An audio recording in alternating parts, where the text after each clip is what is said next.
दोस्तों, सबसे पहले आप सभी को सावन शिवरात्रि की शुभकामनाएं। नमस्ते दोस्तों, आपका स्वागत है हमारे अपने चैनल ओम इन्फिनिटी मिथों पर। आज हम जानेंगे सावन का सोमवार भगवान शिव और माता पार्वती के लिए इतना विशेष क्यों माना जाता है। तो आइए सुनते हैं सावन सोमवार की दिव्य और प्रेरणादायक कथा।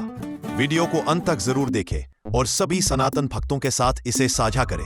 सोमवार का दिन केवल सप्ताह का एक दिन नहीं है, इसका एक गहरा आध्यात्मिक अर्थ है जो सीधे भगवान शिव से जुड़ा हुआ है। सबसे पहले समझते हैं सोमवार का अर्थ। सोम का अर्थ है सोमनाथ अर्थात भगवान शिव, और वार का अर्थ है दिन। तो सोमवार का अर्थ हुआ भगवान शिव का दिन। सोम शब्द का एक अर्थ चंद्रमा होता है और भगवान शिव को सोमनाथ भी कहा जाता है, जिसका अर्थ है चंद्रमा के स्वामी। वे अपने मस्तक पर चंद्रमा को धारण करते हैं। यह चंद्रमा शीतलता, शांति और मन की स्थिरता का प्रतीक है।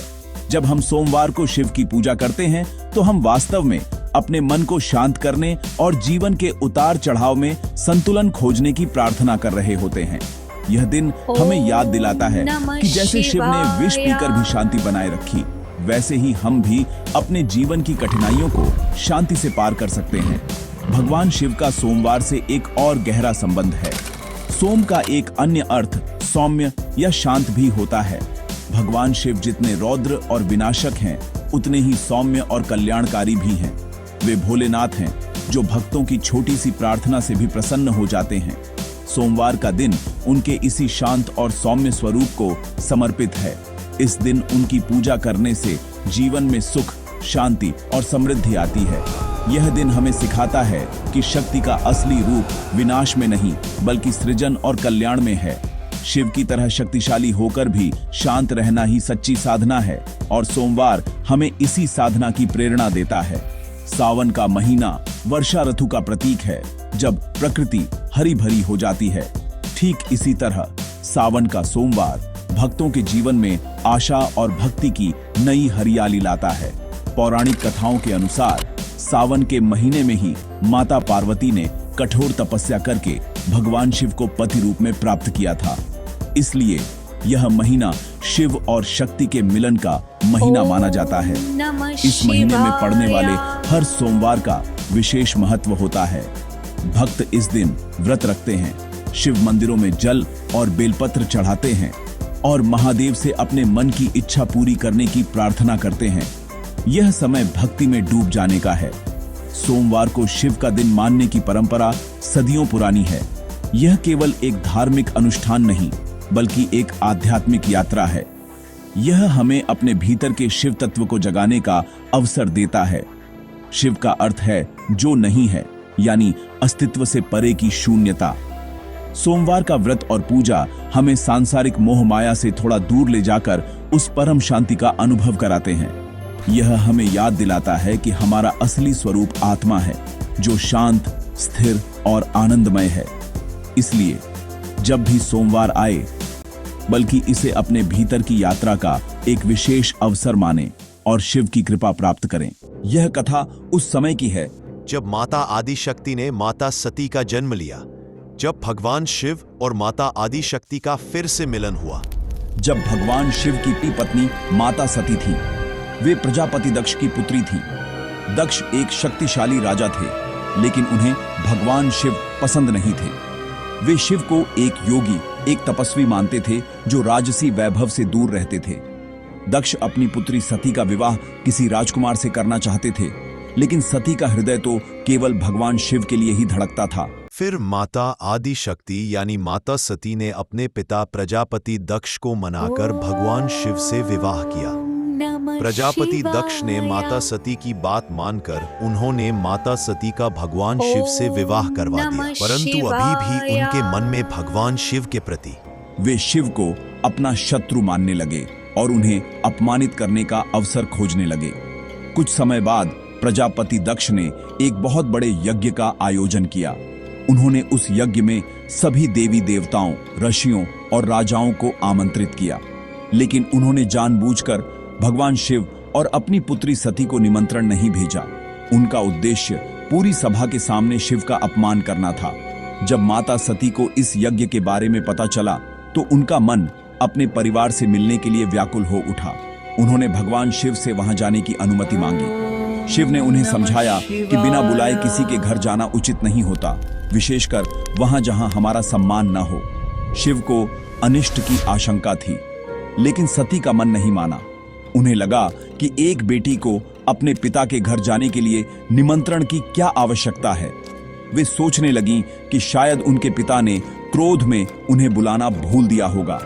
वे शिव को यह कहकर मना लेती हैं कि उनके जाने से शायद उनके पिता का मन बदल जाएगा और वे शिव को स्वीकार कर लेंगे। भगवान शिव अपनी प्रिय पत्नी की जिद के आगे विवश हो गए और उन्होंने सती को अपने गणों के साथ यज्ञ में जाने की अनुमति दे दी। सती बड़े उत्साह और आशा के साथ अपने पिता के घर पहुंची, लेकिन वहां का दृश्य देखकर उनका हृदय टूट गया। उन्होंने देखा कि उनके पति शिव के लिए कोई स्थान नहीं था। जब दक्ष ने सती को वहां देखा तो वे प्रसन्न होने के बजाय और भी क्रोधित हो गए। उन्होंने सभी मेहमानों के सामने भगवान शिव के लिए अपमानजनक शब्द कहने शुरू कर दिए। उन्होंने शिव को अमर्यादित, अकुलीन और दरिद्र कहकर उनका उपहास किया। अपने पति का ऐसा घोर अपमान माता सती सहन नहीं कर सकी। उनका मन ग्लानि और क्रोध से भर गया। उन्होंने महसूस किया कि उन्होंने शिव की बात न मानकर बहुत बड़ी भूल की है। उन्होंने अपने पिता से कहा कि वे उस शरीर को और धारण नहीं करना चाहती जो उनसे उत्पन्न हुआ है। ऐसा कहकर उन्होंने यज्ञ की पवित्र अग्नि में कूदकर अपने प्राणों की आहुति दे दी। यह त्याग शिव के प्रति उनके प्रेम और सम्मान का प्रतीक था। जब भगवान शिव के गणों ने वापस लौटकर उन्हें माता सती के आत्मदाह का समाचार दिया तो शिव का शांत स्वरूप पल भर में बदल गया। उनका तीसरा नेत्र खुल गया और वे क्रोध की ज्वाला में जलने लगे। उनका दुख और क्रोध मिलकर एक प्रलयकारी शक्ति बन गया। उन्होंने अपने सिर से एक जटा उखाड़ी और उसे पर्वत पर पटक दिया। उस जटा से दो भयानक गण उत्पन्न हुए, वीरभद्र और महाकाली। शिव ने उन्हें आदेश दिया कि वे दक्ष के यज्ञ को पूरी तरह से नष्ट कर दें और प्रजापति दक्ष का अंत कर दे। वीरभद्र और महाकाली ने शिव की आज्ञा का पालन करते हुए यज्ञ स्थल पर पहुंचकर हाहाकार मचा दिया। उन्होंने दक्ष का सिर काट दिया और यज्ञ को तहस नहस कर दिया। जब सभी देवताओं ने शिव का यह विनाशकारी रूप देखा तो वे भयभीत हो गए। उन्होंने भगवान ब्रह्मा और विष्णु से प्रार्थना की कि वे शिव के क्रोध को शांत करें। ब्रह्मा और विष्णु स्वयं शिव के पास पहुंचे और उनसे शांत होने का अनुरोध किया। तब तक वहां पर वीरभद्र ने अपने अस्त्र से प्रजापति दक्ष का शीश काट दिया था। उन्होंने शिव को समझाया कि उनके क्रोध से सृष्टि का संतुलन बिगड़ रहा है। देवताओं की प्रार्थना सुनकर शिव का क्रोध थोड़ा शांत हुआ। उन्होंने दक्ष को जीवन दान दिया, लेकिन उसके शरीर पर एक बकरे का सिर लगा दिया। दक्ष को अपनी गलती का एहसास हुआ और उसने शिव से क्षमा मांगी, लेकिन अपनी प्रिय सती को खोने का दुहक शिव के मन से नहीं गया। उनका हृदय अभी भी शोक में डूबा हुआ था। माता सती के बिना शिव का जीवन अधूरा हो गया था। वे सती के जले हुए शरीर को अपने कंधों पर उठाकर पूरे ब्रह्मांड में पागलों की तरह घूमने लगे। उनका वैराग्य और दुहक देखकर सृष्टि की गति रुक सी गई। वे न तो अपने कर्तव्यों का पालन कर रहे थे और न ही किसी से मिल रहे थे। वे बस अपनी सती के मृत शरीर के साथ भटक रहे थे।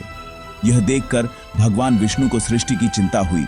उन्होंने समझा कि जब तक सती का शरीर शिव के पास रहेगा तब तक वे इस शोक से बाहर नहीं निकल पाएंगे। इसलिए उन्होंने एक उपाय सोचा जिससे शिव का मोह भंग हो और सृष्टि का कार्य फिर से सुचारू रूप से चल सके। भगवान विष्णु ने अपने सुदर्शन चक्र का प्रयोग किया। उन्होंने सती के मृत शरीर पर चक्र चलाया, जिससे शरीर के टुकड़े टुकड़े हो गए। ये टुकड़े पृथ्वी पर जहां जहां गिरे वे स्थान पवित्र हो गए और शक्तिपीठ कहलाए।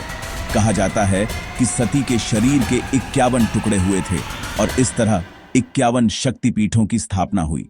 हर शक्तिपीठ में माता का एक अंग या आभूषण गिरा था और वहां देवी अपने भैरव यानी शिव के एक रूप के साथ निवास करती हैं। इस तरह सती का शरीर तो नष्ट हो गया, लेकिन उनकी शक्ति पूरे भारतवर्ष में स्थापित हो गई। यह घटना शिव को उनके गहरे शोक से बाहर निकालने और उन्हें फिर से तपस्या में लीन करने का एक माध्यम बनी। जब माता सती ने अपना शरीर त्याग दिया, फिर पार्वती रूप में पुनर्जन्म लिया। उन्होंने पर्वतराज हिमालय और उनकी पत्नी मैना के घर जन्म लिया। पर्वत की पुत्री होने के कारण उनका नाम पार्वती रखा गया। माता पार्वती बचपन से ही शिव की भक्ति में लीन रहती थी। जैसे जैसे वे बड़ी हुईं, भगवान शिव को पति रूप में पाने की उनकी इच्छा और भी प्रबल होती गई। वे जानती थीं कि वे ही सती का पुनर्जन्म हैं और उनका जीवन शिव के बिना अधूरा है।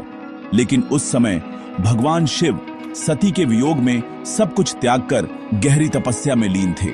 उन्हें सांसारिक जीवन में कोई रुचि नहीं थी और वे किसी से मिलना नहीं चाहते थे। देवताओं को एक ऐसे महानायक की आवश्यकता थी जो तारकासुर नामक राक्षस का वध कर सके। ब्रह्मा जी ने बताया था कि केवल शिव का पुत्र ही तारकासुर को मार सकता है, लेकिन शिव तो तपस्या में लीन थे।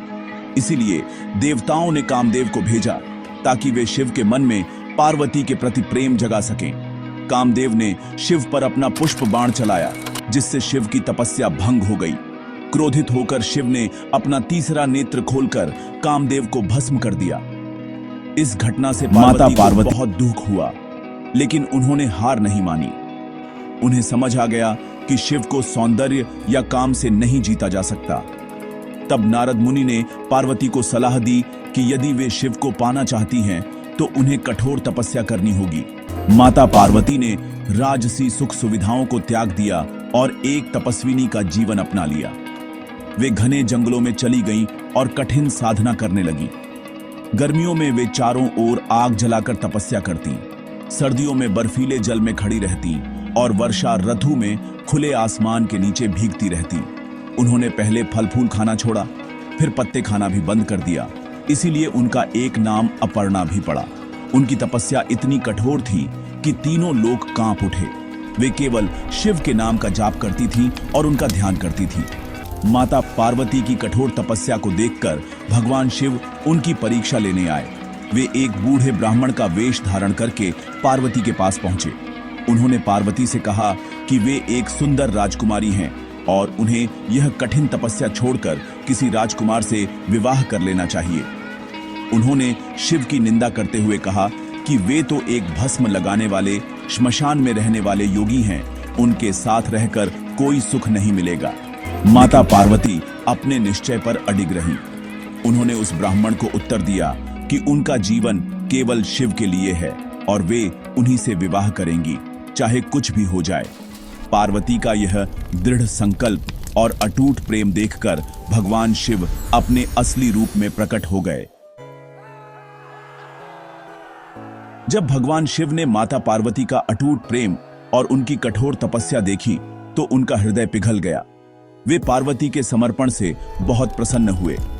उन्होंने पार्वती को दर्शन दिए और उन्हें अपनी पत्नी के रूप में स्वीकार करने का वचन दिया। वह क्षण दिव्य था जब भक्त और भगवान का मिलन हो रहा था।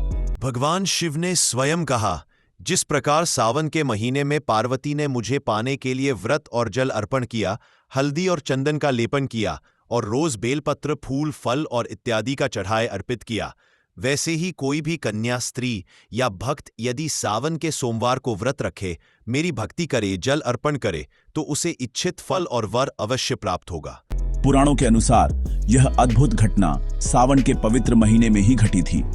जिस महीने माता पार्वती की तपस्या सफल हुई, वही महीना शिव और शक्ति के मिलन का साक्षी बना। इसी कारण से सावन का महीना भगवान शिव को अत्यंत प्रिय है और इस महीने में की गई पूजा का फल तुरंत मिलता है। यह महीना प्रेम, समर्पण और भक्ति की सफलता का प्रतीक है। माता पार्वती ने सावन के महीने में प्रत्येक सोमवार को व्रत रखकर भगवान शिव की विशेष आराधना की थी। उन्होंने निराहार रहकर केवल बेलपत्र और जल से शिव की पूजा की थी। उनकी इसी भक्ति और व्रत के प्रभाव से उन्हें शिव पति की प्राप्ति हुई। तभी से यह परंपरा शुरू हुई कि जो भी कन्या सावन के सोमवार का व्रत रखती है, उसे माता पार्वती के आशीर्वाद से भगवान शिव जैसा योग्य और मनचाहा वर मिलता है। विवाहित महिलाएं भी अपने पति की लंबी आयु और सुखी वैवाहिक जीवन के लिए यह व्रत रखती हैं। यह व्रत केवल एक उपवास नहीं, बल्कि माता पार्वती की तरह दृढ़ संकल्प और सच्ची श्रद्धा का प्रतीक है। आज भी करोड़ों भक्त, विशेषकर महिलाएं और कन्याएं, सावन के महीने में सोमवार का व्रत रखती हैं। वे सुबह जल्दी उठकर स्नान करती हैं, शिव मंदिर जाती हैं और शिवलिंग पर जल, दूध, दही, घी, शहद और बेलपत्र चढ़ाती हैं। ओम नमः शिवाय। मंत्र का जाप करती हैं और शिव चालीसा का पाठ करती हैं। यह सब केवल एक धार्मिक अनुष्ठान नहीं है, बल्कि यह हमें अपनी इच्छा शक्ति को मजबूत करने और इंद्रियों को नियंत्रित करने का एक तरीका सिखाता है। यह व्रत हमें याद दिलाता है कि यदि हमारी भक्ति सच्ची और हमारा संकल्प दृढ़ हो तो कोई भी लक्ष्य असंभव नहीं है। यह हमें सिखाता है कि भक्ति में अपार शक्ति होती है। निष्कर्ष रूप में सावन सोमवार की कथा और व्रत हमें भक्ति, श्रद्धा और विश्वास का गहरा संदेश देते हैं। यह कथा सिखाती है कि प्रेम का सच्चा रूप त्याग और समर्पण में है, जैसा माता सती और पार्वती ने दिखाया। भगवान शिव का क्रोध और फिर उनका वैराग्य हमें मानवीय भावनाओं की गहराई दिखाता है। अंततः माता पार्वती की तपस्या हमें यह प्रेरणा देती है कि सच्ची लगन से ईश्वर को भी पाया जा सकता है। सावन का महीना हमें हर साल यह अवसर देता है कि हम भी अपनी भक्ति और श्रद्धा से अपने जीवन को सुंदर बनाएं और भगवान शिव की कृपा प्राप्त करें। तो इस सावन सोमवार शिव की भक्ति में लीन हो जाइए, क्योंकि जब श्रद्धा सच्ची होती है तो हमारे भोलेनाथ शिव शंकर महाकाल शिव शक्ति स्वयं कृपा बरसा दे। हर हर महादेव। तो दोस्तों, आज आपने जाना माता सती के त्याग से लेकर माता पार्वती की तपस्या तक की अद्भुत कथा। पर अभी बहुत कुछ जानना बाकी है, जैसे भगवान शिव और माता पार्वती का दिव्य विवाह की कथा और शक्तिपीठों की विस्तृत जानकारी। ये सब हम जानेंगे अगले वीडियो में। अगर आपको ये वीडियो पसंद आया हो तो लाइक करें, कमेंट करें, हर हर महादेव, और चैनल ओम अनंत मिथों को सब्सक्राइब जरूर करें, क्योंकि कल जानेंगे सावन सोमवार से जोड़ी एक बहुत प्रसिद्ध कथा। जब पृथ्वी पर विनाश छा गया, समुद्र मंथन से निकला कालकूट विष इतना भयानक कि उसे छूने से भी देवता कांप उठे। न विष्णु आगे बढ़े न ब्रह्मा। तब सभी ने भगवान शिव से प्रार्थना की और फिर महाकाल ध्यान से उठे, बिना क्षण गंवाए कालकूट को पी गए। उन्होंने उसे अपने कंठ में रोक लिया और कहलाए नीलकंठ। पूरी कथा जानने के लिए सब्सक्राइब करें। शिव ही सत्य है, शिव ही सब कुछ है। सनातन धर्म की ऐसी ही दिव्य कथाओं के लिए जुड़े रहिए। जय हो शिव शक्ति की, जय भोलेनाथ, हर हर महादेव। ओम नमः शिवाय।